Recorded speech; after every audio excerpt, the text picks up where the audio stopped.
Welcome to McPlum, simple solutions served daily. You need the analysis features now. Open Excel and confirm your version. Excel 2016, 2019, or 365. Once confirmed, go straight to File, then Options to avoid delays.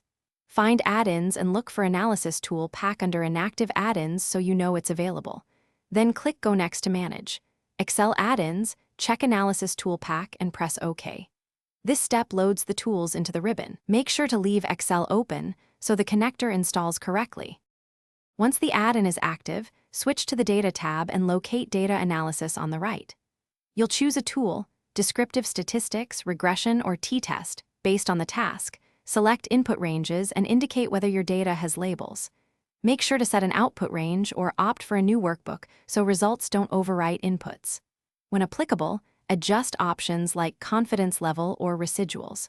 Doing this precisely prevents errors and gives reproducible, auditable results for your analysis. After you run analyses, save your workbook. Use XLSX or XLSM when macros are present and keep a version backup so you can revert. If the data analysis command disappears, don't panic. Reopen File, Options, Add-ins, click Go Next to manage. Excel add-ins, and recheck Analysis Toolpak.